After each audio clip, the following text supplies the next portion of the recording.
Sababi Sadiya nikohidagi ayoli uni ta'minlash bo'ynida. Uning ukasi Abdulatif ham endi oilasi a'zosi, ham shogirdi. Uning davolanishi uchun pul topmasa bo'lmaydi. Saida ham hech qayerda ishlamasa, ularning yeb ichish degandek. Taksiga o'tirib kelarkan uning ko'z oldiga Jobir va Madinaning shubhali harakati keldi. Avvaliga Jobirning ko'kargan bashara va singan tishi bilan kelishi, keyin Madinaning kelib unga teskari turib olishi. Ular na salom alik qilishdi, na so'rashdi. Jobirni ko'rib Madinaning yuzi shunchalar o'zgardiki, xuddi dushmanni ko'rgandek. O'sha onda murabbiyning yuragi bir muzlab olgandi.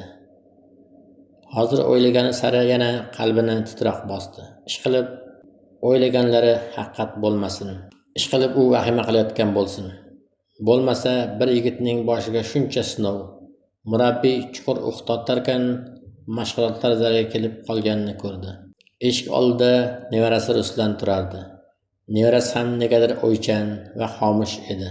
Bugun hamma mening ko'zimga g'amgin ko'rinyapti, shekilli, dedi murabbiy o'ziga o'zi. Assalomu alaykum, bobo. Latif akani ko'rgani boramizmi? Dedi Ruslan murabbiyga ko'zi tushishi bilan. Va alaykum assalom. Men shifoxonadan kelyapman, dedi Odil Do'stmatov nevarasiga qarab. Bobo, nega chaqirmadingiz?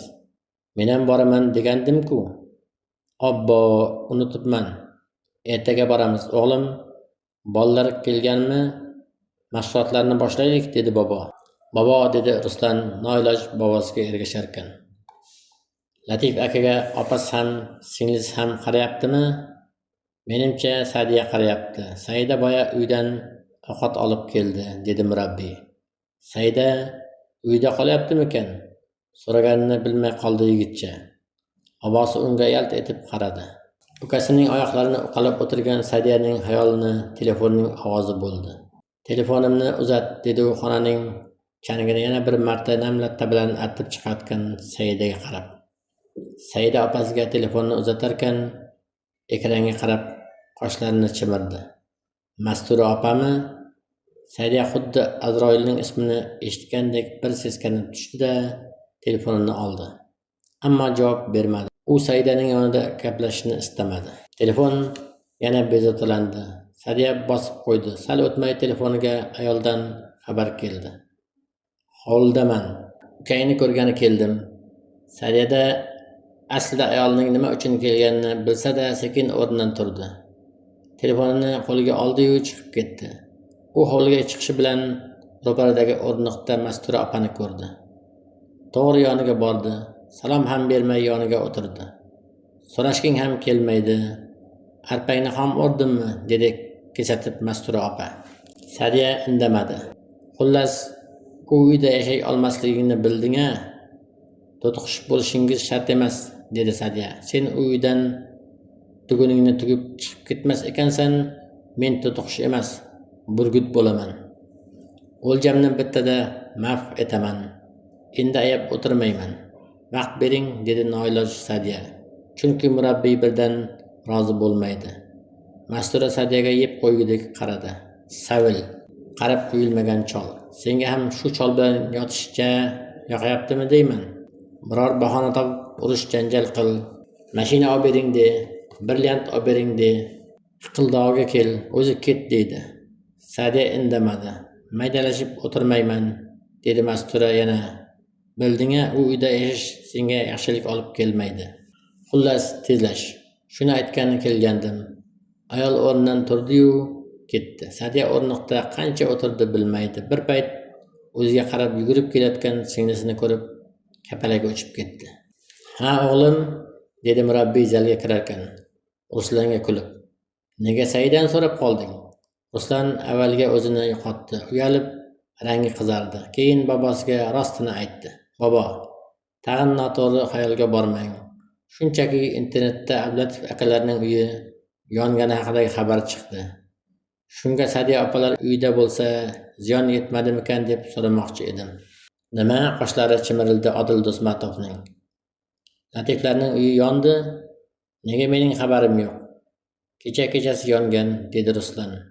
Saidani ko'rmadim bugun, dedi asabiylashib murabbiy. Men shifoxonadan chiqqanimda ham u yo'q edi. Ishqilib tinchlik bo'lsin. Bobosining bu gapini eshitib Ruslan o'tirib qoldi. Ich-etini yeya boshladi. Agar Saidaga bir nima bo'lsa, men o'zimni kechira olmayman. Men tahdid qilganim sabab u o'z uyiga ketib qoldi. Agar men indamaganimda bizning uyda bo'lardi va unga hech narsa qilmagan bo'lardi. Ilohim hech narsa qilmagan bo'lsin. Opa, dedi Saida opa tomon yugurib kelarkan.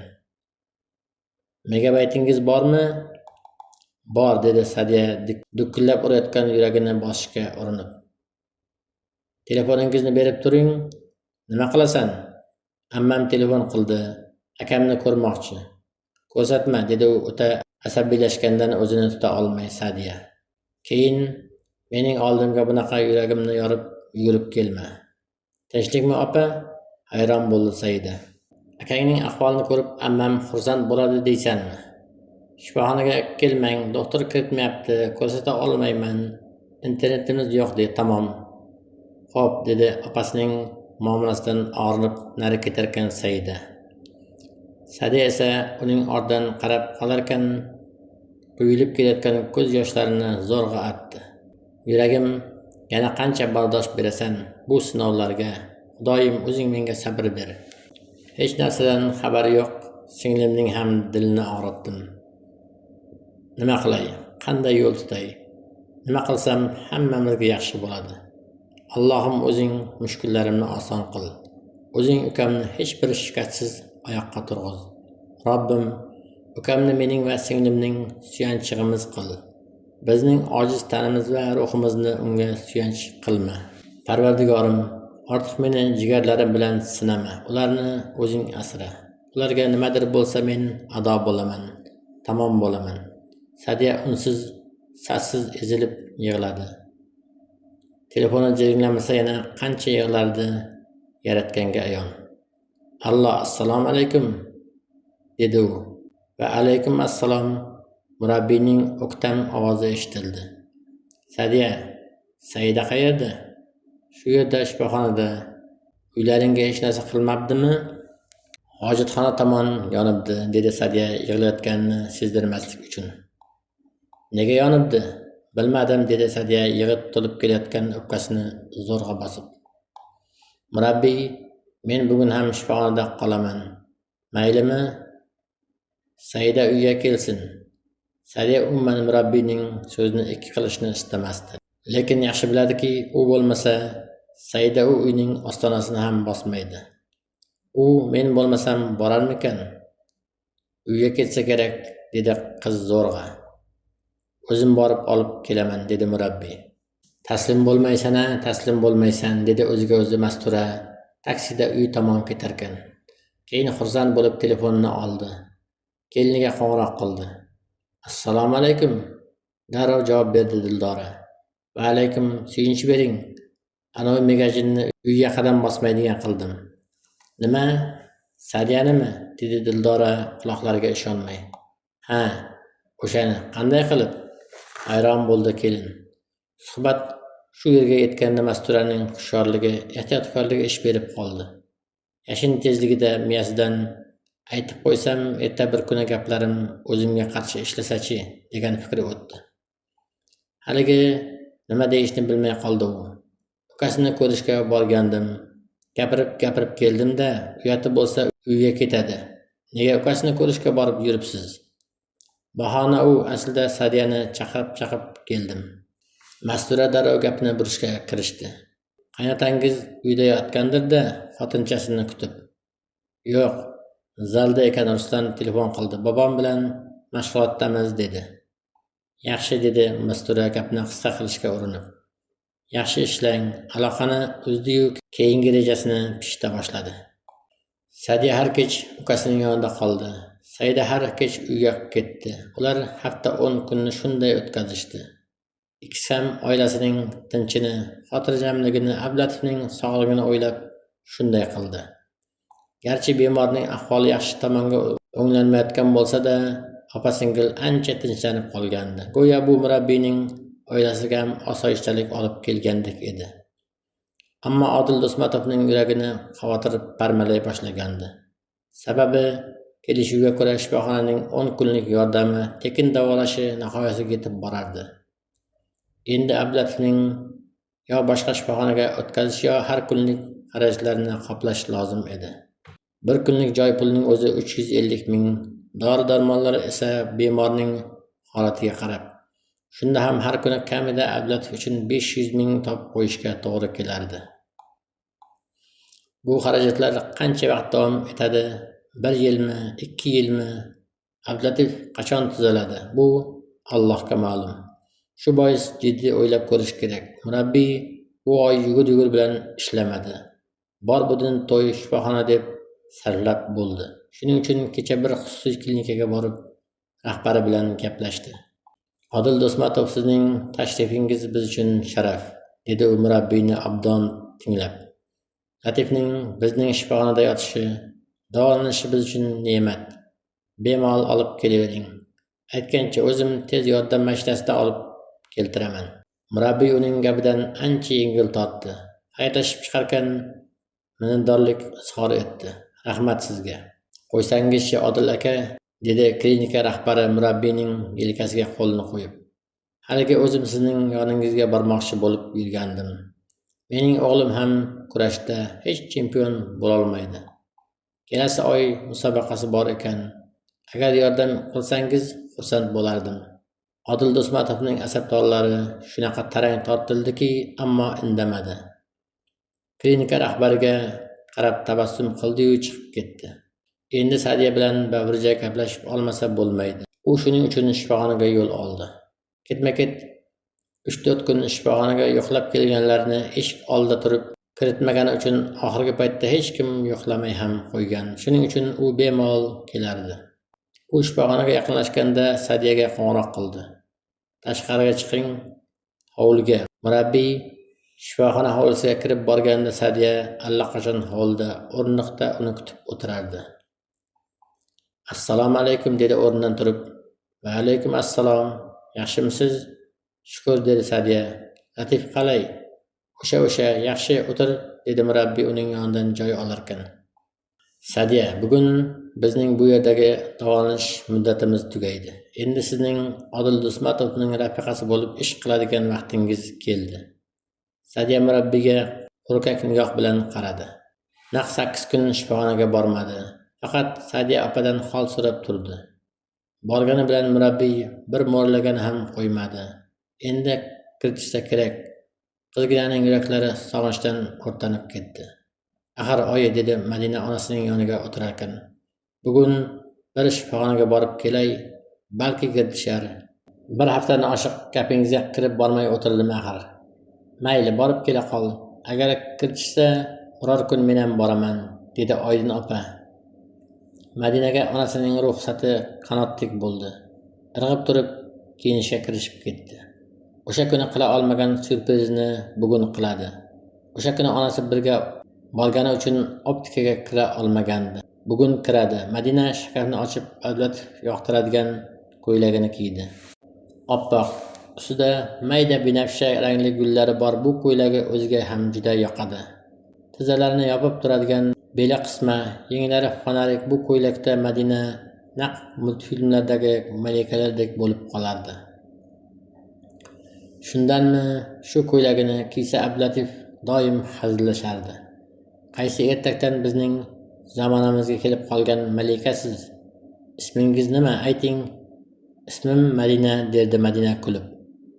Malika, Madina, sizni Madina desam maylimi? O'zi shundoq ham Madinam deysiz-ku. Har holda ruxsat so'rab qo'yganim yaxshi-da, derdi Ablatov kulib. Yoningizga Malika Madina bo'lib boraman, dedi o'ziga o'zi Madina. Yengilgina pardoz qilgach, shoshib chiqib ketdi. O'zi reja qilgandek optikaga kirishni unutmadi. Axir Latif akasiga syurprizi bor. Masturaga har kuni bir xil gapni eshitish yoqib tushayotgandi. Bugun ham kelmadi, endi kelmasa kerak, deydi kelini Sadiyani surishtirganda.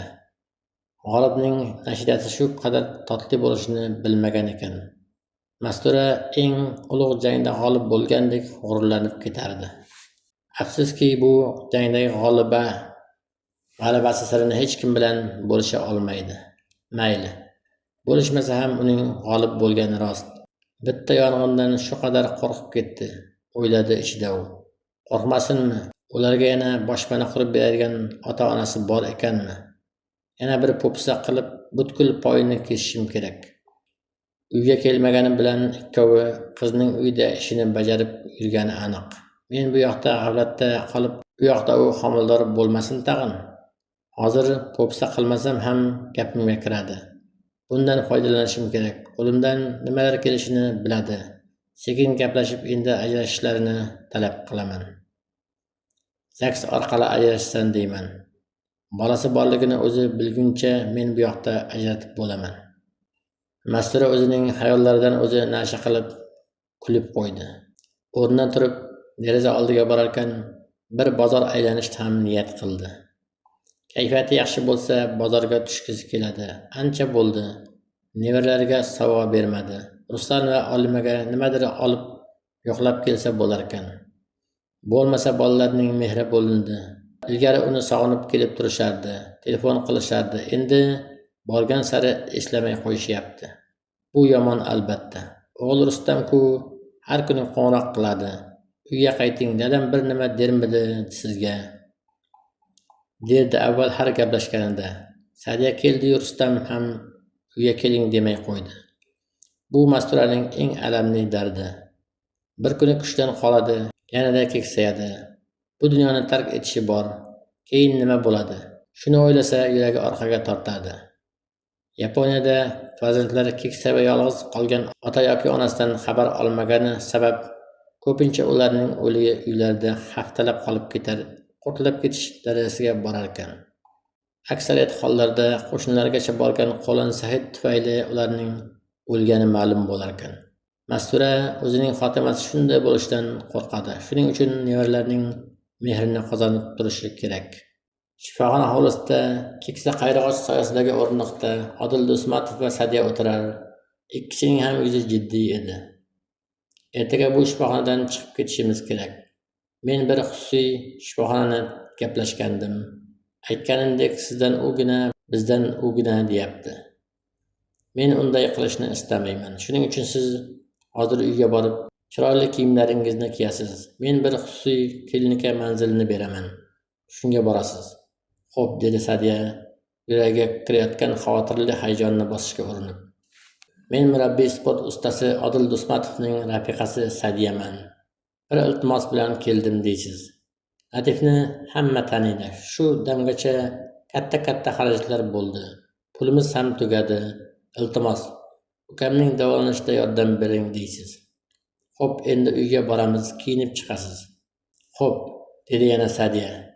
O'rnidan turarkan so'radi. Palataga kirib, Saidaga tayinlab sumkamni olib chiqsam bo'ladimi? Bo'ladi, dedi murabbiy Sadiyadan ko'z uzmay. Shu bilan er-xotin uyga yo'l olishdi. Murabbiy uyga borganida ham Sadiyaning kiyimlari, tuflisi, hatto soch turmagini qanaqa qilishigacha maslahat berib turdi. Tushlikka o'tirishlari bilan Norbek telefonni qo'lga oldi. Sadiyaga yuborgan xabarni ochib ko'rdi. O'sha bitta belgi, ya'ni o'qilmagan belgisi hamon turardi. U tortib qo'ydi. Ha, dedi lunjini ovqatga to'ldirib. Olgani tufayli zo'rg'a gapirar ekan. Ilhom haliyam qaramabdimi? Menimcha xafa bo'ldi. O'zi meni qutqarsin degan bo'lsa, nega xafa bo'ladi? Men ham shunga hayronman-da, dedi Norbek jonlanib.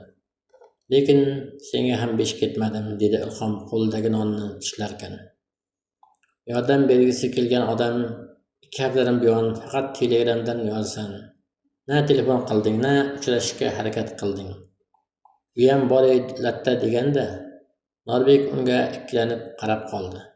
Latta degani uchun jahl qilishni ham, haqiqatni aytgani uchun oqlashni ham bilmasdi. Anqaymay Saratni yaqinroq sur. Ol, ishlaymiz. Seni bu ko'p o'ylashingga isham qolib ketyapti. Norbek sekin ovqatga qo'l cho'zarkan o'ylanib qoldi. Ilhom haq. U 2 haftadirki lanjlanadi. Yordam bermoqchi bo'lgan odam sal harakat qiladi-da. Shart yoniga borsam ekan? Shunday qilaman. Bugun ishni yakunlaylik.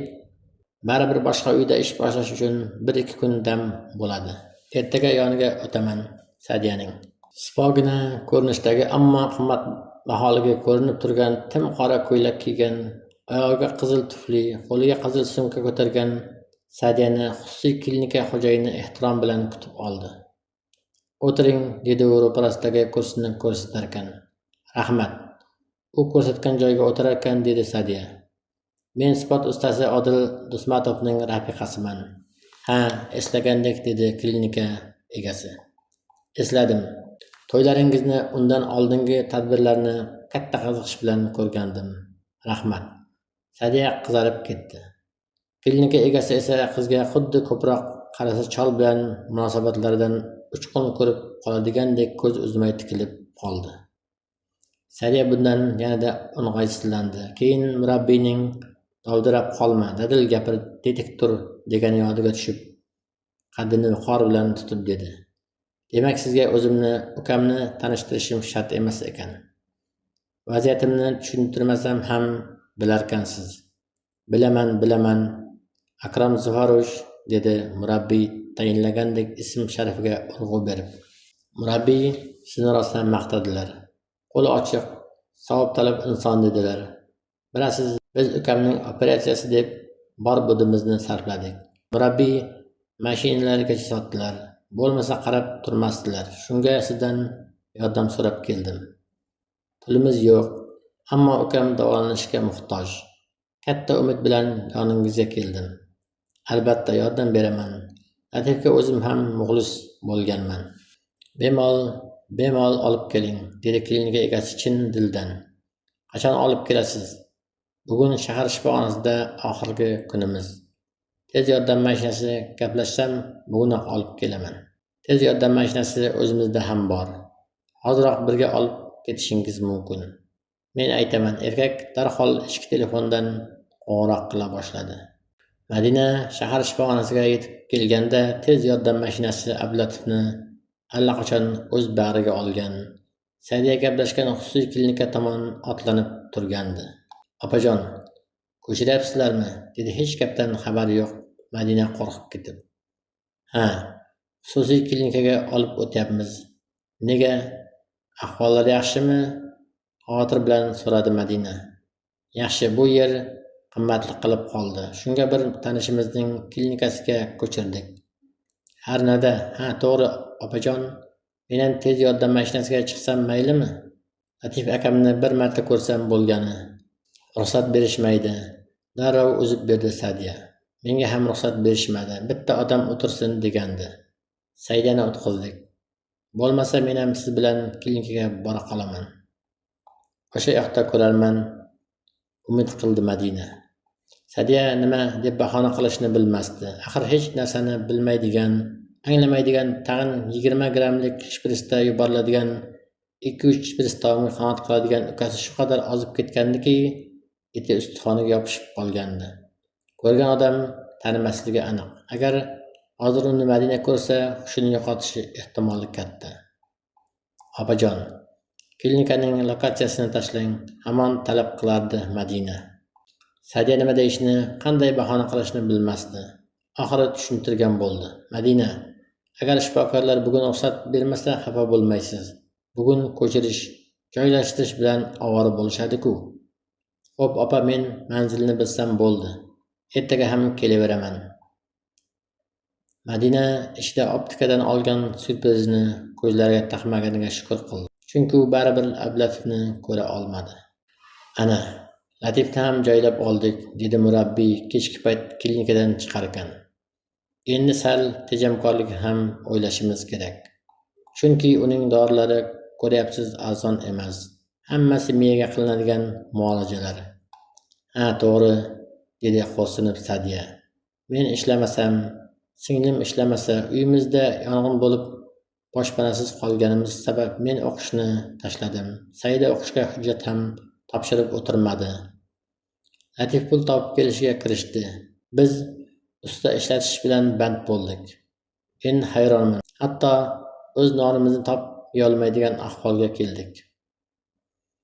"Noningizni o'ylamang", e'tiroz qildi murabbiy.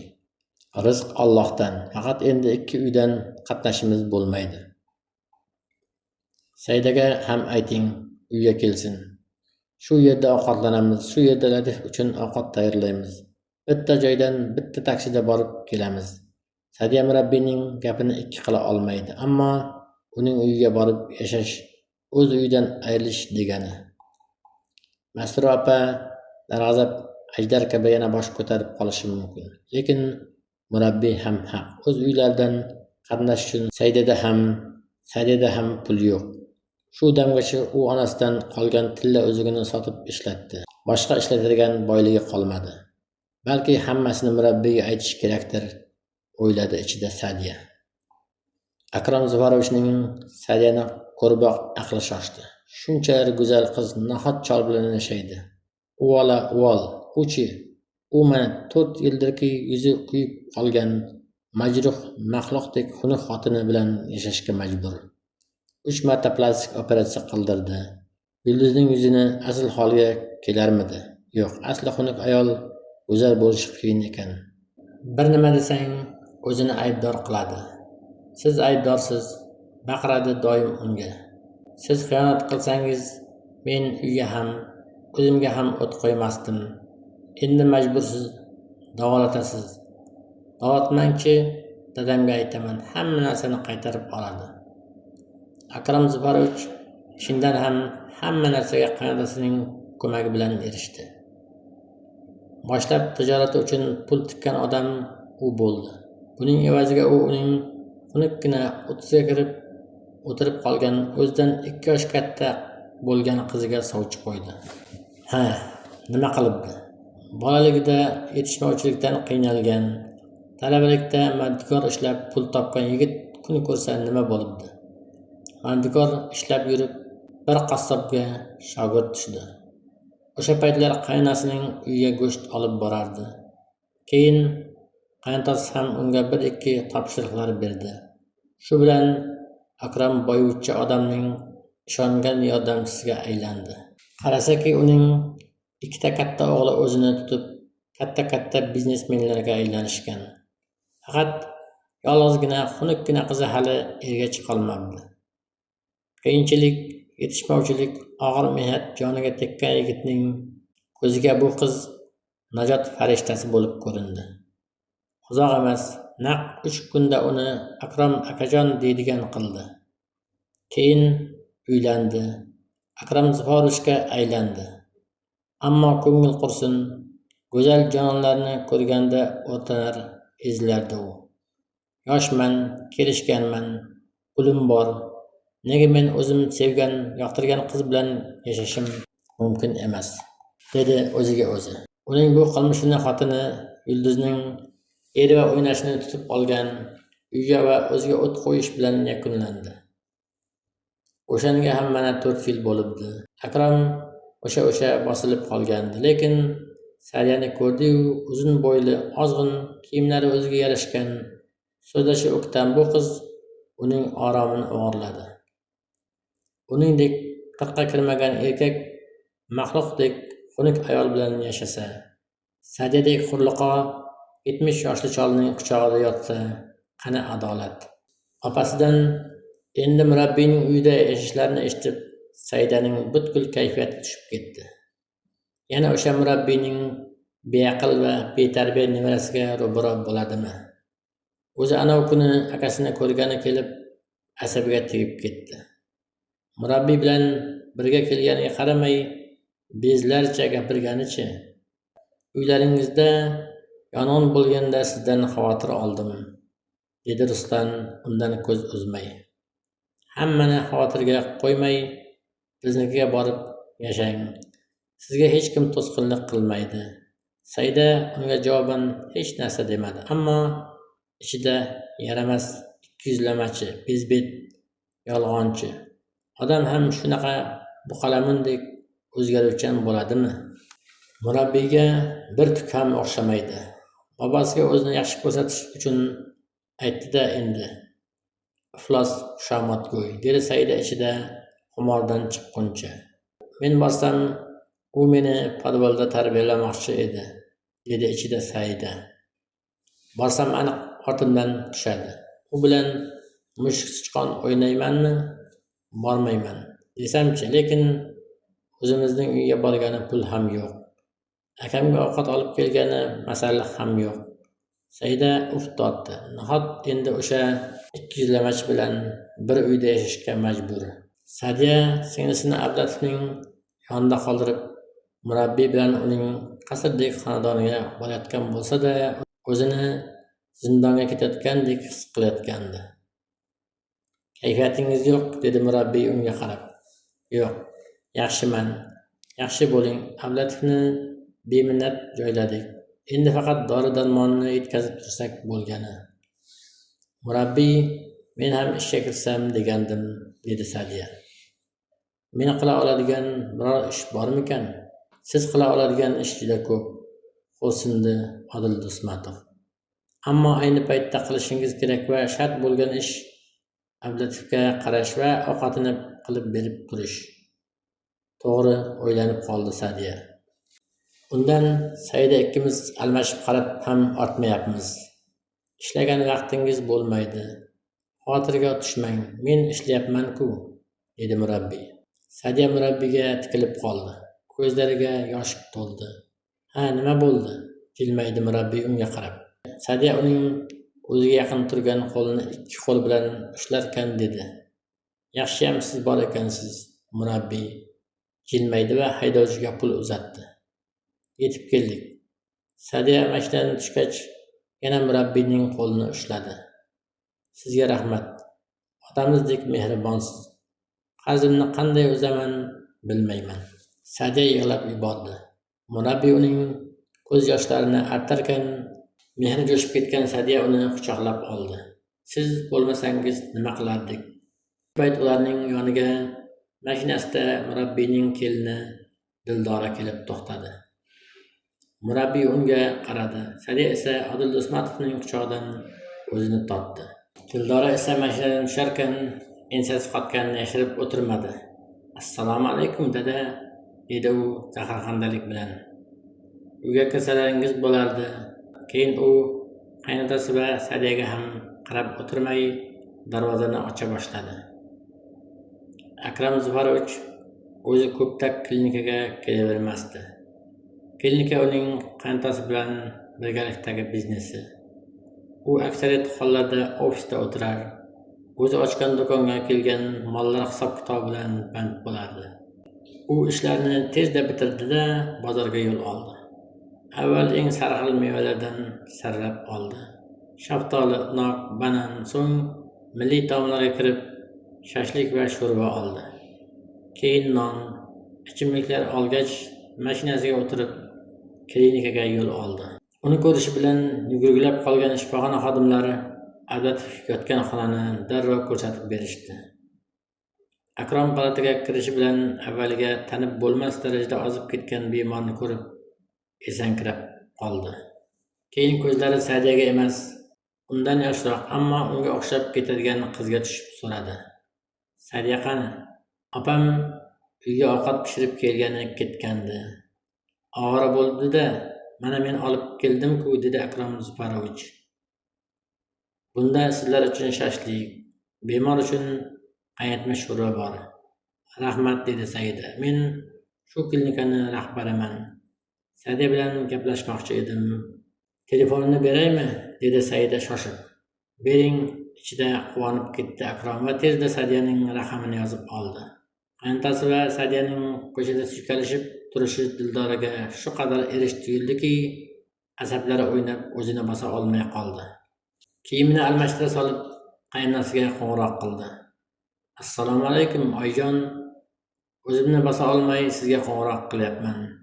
Va alaykum, dedi Mastura va hayron bo'ldi. Tinchlikmi? Voy oyi, ana u chol va qiz o'zlarini tiya olmay ko'chada suykalishib yuribdi. Nima? Kim?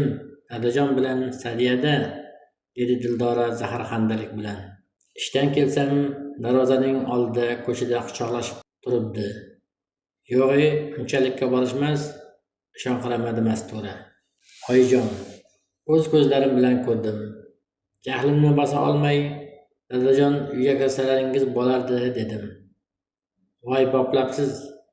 Menga qarang, ular nega o'zi ko'chada yarashib yo'l yuribdi ekan? Bir-biriga to'ymayotgandirda, ijrag'angandek, dedi kelin. Dildoraxon, bekorga emas bu. Menimcha o'sha iflos homilador. Homiladorligi uchun bir-biriga mehri jo'shib yurgan. Nahotki tili aylanmay qoldi Dildoraning. Chindan ham, menimcha ham shunday. Dedi g'azabi qaydab Mastura. Men sizga shuni homilador bo'lgani qo'ymang, dedim. Oyijon, qiziqsiz-a, men boshlarida turamanmi ularning? Kechikdik, Dildoraxon, kechikdik. Endi qaynotangiz hamma narsani unga beradi. Dildoraning ichidan zil ketdi. Go'yo hozir ko'chada qoladigandek shoshib dedi. Oyijon, bir yo'lni qiling, iltimos. Oyijon, o'ylab olay, shoshmay turing, dedi Masturaning ham butkul kayfiyati buzilib. Bo'pti, haliroq telefon qilaman. O'sha magazin bilan meni gaplashtirasiz. Telefoniga qilmaganim ma'qul. Xo'p, oyijon, dedi Dildora. Biroz yengil tortib. Opa-singil birgalashib Sadiya olib kelgan ovqatdan Ablatovga yedirishdi. Akram Zubarovich olib kelgan sho'rvaning go'shti, kartoshka va sabzilarni ezib, undan ham yedirishdi. So'ng ikkisi o'tirib shashtidan yeyishdi. Murabbiyning hurmatiga xabar olay deganda, dedi Sadiya bir bo'lak go'shtni og'ziga solarkan. Sadiyada ishim bor, dedi. Telefoningizni berdim. Yaxshi qilibsan. Menda nima ish bor ekan? O'ylanib qoldi qiz. Saida, agar klinikaning yarim pulini to'lang deb qolsa nima qilamiz? Unaqa demas, o'zining shaxsiy klinikasi ekan-ku. Biz beradigan pulga qarab qolmagan. Bo'lmasa menga nima deydi? Ta'jiblandi Sadiya. Telefon qilsa bilasiz. Saida, sen kech bo'lmay murabbiynikiga bor. Men akamning yonida qolaman, dedi qat'iy Saida. Bugun men qolaman, dedi Sadiya. U yangi joy, akangga hushyor bo'lishim kerak. Sen murabbiynikiga borasan. Saidaning ko'z oldiga yeb qo'ygudek qarab turgan Ruslan keldi. Siz boring, men qanday boraman siz bo'lmagan joyga? Oyoqtiradi Saida ham. Agar imkoni bo'lsa, har kuni shu yerda qolsam ham mayli. Ko'rib chiqdim. Yuvinadigan dush ham bor ekan. Shu yerda yuvinib, chaynib, yotib yashayveraman. Dam olib ertalabga biror nima pishirib kelasanmi, deyapman-da, dedi Sadiya. Siz qila olasiz uni. Men u uyda erkin yura olmayman. Opa, tushunaman, dedi Sadiya. Bo'pti, bo'lmasa o'zim ketaman. Ertalab kelaman. Sen akangga ko'z quloq bo'l. Qattiq uxlab qolma. Xo'p. Saida va Sadiya bugundan qaytishadi. Shifoxonaga shu yerdan qatnashadi, dedi murabbiy kechki ovqat chog'ida. Yaxshi, dedi ma'qullab Rustam. Bu yer aytgan klinikangizga ham yaqin. Shunday. Ruslanning yuragi bir hapriqib qo'ydi. Demak, Saida keladi. Unga vaziyatni tushuntirish, uzr so'rash imkoniyati tug'iladi. Axir bobosiga munosib bo'lish kerak. Bobosi shuncha yaxshilik qilyapti, u esa yigitning ishini qilmadi. Kelsin, bugunoq gaplashaman, ko'ngliga tugdi Ruslan. Dildora kechki ovqat idishlarini saramjomlab, nonushta uchun bilishning xamiriga unnab boshlaganida Sadiya kirib keldi. Hormang opa, dedi Sadiya to'g'ri Kullining yoniga borib suv olarkan. Salomat bo'ling, dedi Dildora. So'ng qayntasi mashg'ulot sabab podvolga tushib ketganiga ishonch hosil qilgani uchun Sadiyaga gapira boshladi. Sadiya, yangi kelin degan sal iboli hayoli bo'ladi. Katta ko'chada dadajonga osilishingiz nimasi? Buni qo'shni ko'rsa nima bo'ladi? Sadiya ichidan uyalib ketib yerga qaradi. Boshini ko'tarmay jimgina suvni ichdi. Dildora esa ishning orasida sekingina qaynonasiga gudok yubordi. Soniyalar o'tmay Dildoraning telefoni jiringladi. Allo, assalomu alaykum oyijon, dedi Dildora. Yaxshimiz. Yonimda. Sadiya sizni oyijon so'rabdilar. Sadiya hayron bo'lib qaradi. Dildora esa telefonni uzatdi. Allo, assalomu alaykum, dedi Sadiya telefonni olib. Va alaykum. Sen o'z uyingni kulni ko'kka sovurmoqchisan chog'i, dedi birdan Mastura. Sadiyaning tili aylanmay qoldi. Nega yana bezrayib u uyga borib qolding? Dedi Mastura jahlini bosolmay. Ko'zing ochilmadimi sening? Mening nimalarga qodir ekanligimni bilmadingmi? Sadiya o'sha uylarda yong'in bo'lgan kuni va Saidadan olgan xavotirini his qilgandek titrab ketdi. Nimaga indamaysan? Dedi Mastura tahdidli ovozda. Quloq sol. Endi nafaqat u uydan chiqasan, balki murabbiy bilan rasman ZAGS orqali ajrashasan. Bilding? Agar tezroq harakatingni qilib uydan chiqib o'sha sassiqchol bilan ajrashmasang, ayab o'tirmayman. Uysiz qoldim deyaver. Aloqa uzildi. Sadiya xuddiki uy yonib hech vaqosiz qolgandek oyog'idan jon ketib o'tirib qoldi. Endi nima qiladi? Bu shartni qanday bajaradi? Bajarmasa uy otash ichida qolishi tayin. Akrom Zubarovich tunni toqatsizlik bilan, uyqusizlik va hayajon bilan o'tkazdi. Xayoli Sadiyaga ketaverdi. Yonida yotgan yulduzga qarab yuzi burishdi. Kuyish va plastik operatsiyalar ta'sirida uning og'zi o'ng tomonga tortib ketgan, chap ko'zi esa yopilmay qolgandi. Akrom unga qarab go'yo yonida bir ko'zli dev yotgandek seskanib ham ketdi. Tong otishi bilan nonushta ham qilmay ofisga yo'l oldi. Kelib derazalarni ochdi. Xonasining havosini almashtirib, havo tozalagichni ham ishga tushirdi. Soatga qararkan qizga telefon qilishi mumkin bo'lgan vaqt yaqinlashganini ko'rdi va darhol qo'ng'iroq qildi. Allo. Sadiyaning ovozi negadir mahzun keldi. Sadiyaxon, men Akrom Zufarovichman. Assalomu alaykum. Shoshib salom berdi Sadiya va hadik bilan so'radi. Latif yaxshimi? Va alaykum, dedi Akrom Zufarovich zavqqa to'lib. Latifdan xabarim yo'q. U klinikada, men ofisdaman. Sadiya xonim, siz ofisga kelib ketolmaysizmi? Deb qo'ng'iroq qilayotgan edim. Yaxshi taklifim bor. Xo'p, dedi Sadiya. Axir uning hozir xo'p deyishdan boshqa aytadigan so'zi ham yo'q. Sababi jondan aziz jigari uning klinikasida. Nima desa xo'p deb turishga majbur. Ta'mir uchun olgan keyingi xonadonlari kerakli ashyolarni olib kelguncha Norbekning 2 kun vaqti bor edi. Shu vaqtni zoya ketkazgisi kelmadi. O'zining nazarida eng ko'rim kiyimlarini kiyib yo'lga tushdi. Qayoqqa boryapsiz? Dedi ayoli. Ayol ko'ngli sezuvchan, negadir bezovta edi u. Boshqa uyda remont boshlaymiz. Oboy tanlagani boryapman. Shunaqa kiyinib borasizmi? Oddiy futbolka kiyib ketardingiz-ku. Norbek egniga bir qarab oldi. Shu ko'ylagimni kiygim keldi. Semiryapman, hademay kichkina bo'lib qoladi. Kiyib qolay. Bo'pti, ketdim, boshimni qotirma. Norbek taksida chog'ida Sadiyaga qo'ng'iroq qildi. Yuragi biram tez urdi. Taksidagi hamma eshitdi-yu. Yaxshimisan? Dedi birdan maqsadga ko'chib. Men shaharga ish bilan tushgandim.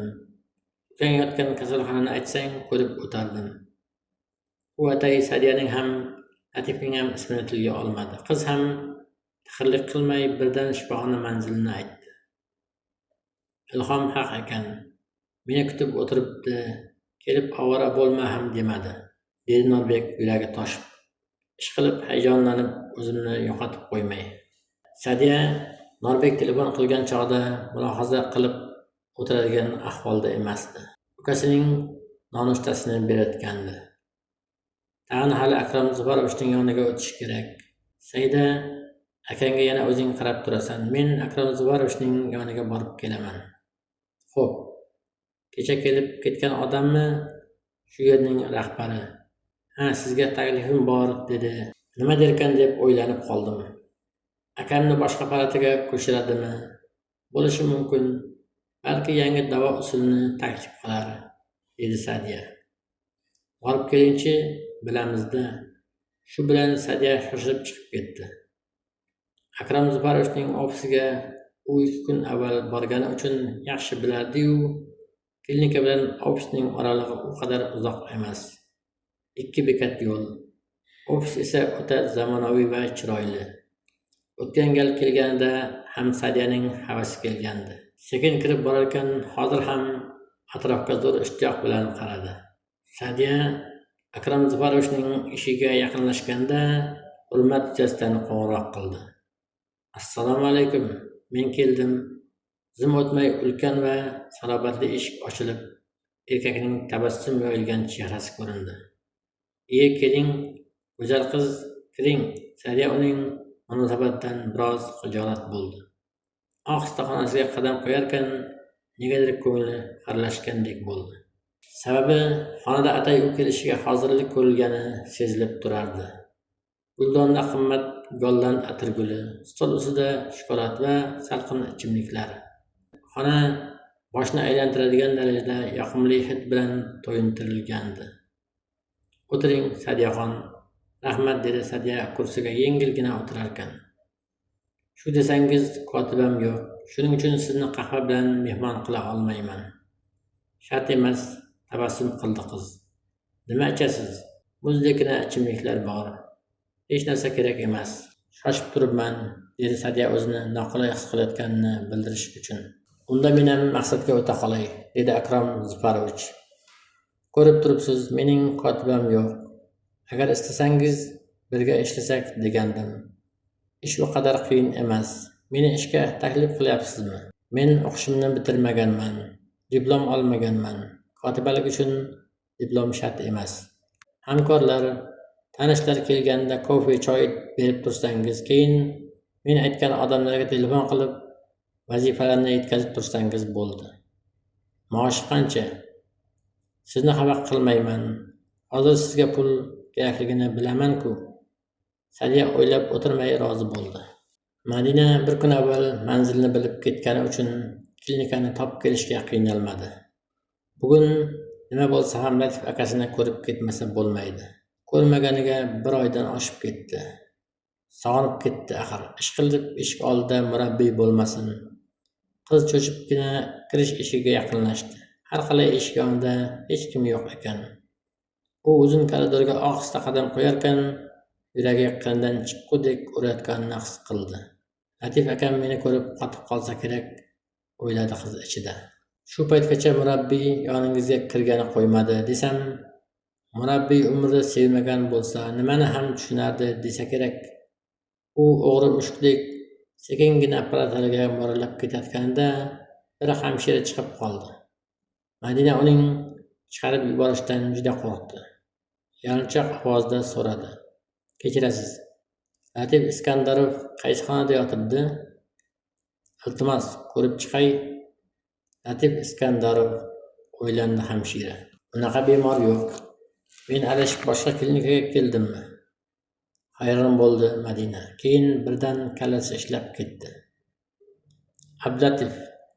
Abdulatif Iskandarov. Ha, shunday demaysizmi? Dedi hamshira. Keyin qo'l bilan ko'rsatarkan dedi. To'rdagi birinchi xona, o'ng tomondagi. Madina shoshib bormoqchi bo'ldi-yu, shartta to'xtadi. Aytgancha, oyna qaysi xonada bor? Menga oyna kerak. O'sha xonada bor. O'sha xonaga borgunimcha kirishim kerak. Unda yuring hamshiralar xonasiga. Madina hamshiraga ergashdi. Opasi kelgandan keyin Saida olma va sabzini sharbat chiqargichdan o'tkazib, akasiga bir stakan sharbat ichirdi. So'ng qo'l oyoqlarini, yelkalarini uqalab qo'ydi. Bir sitira yana nam latta bilan xonaning changini artib, derazani ochib havo almashtirdi. Ko'ngli xotirjam bo'lgach, palatalar ichida joylashgan dushga kirib, yuvinib chiqishni reja qildi.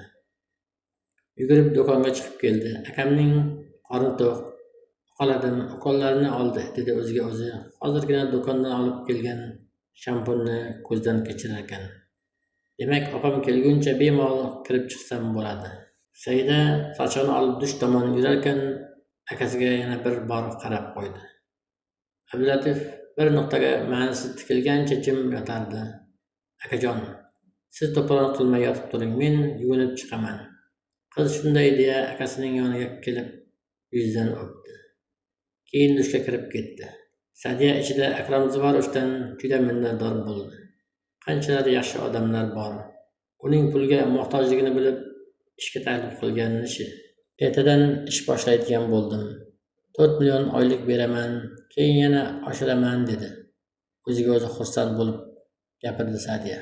4 million pul ham yomon emas. Yo'l kiramizni, oziq-ovqatimizni ko'taradi. Murabbiyga og'irligimiz tushmaydi. Sadiya yuzdan mamnuniyat balqib klinika hovlisiga kirgan ham ediki, Norbek qarshi oldi. Endi qabulxonaga bormoqchi edim, seni ko'rib qoldim. Norbek, qalaysan? Dedi Sadiya kayfiyati yaxshiligi uchun kulib.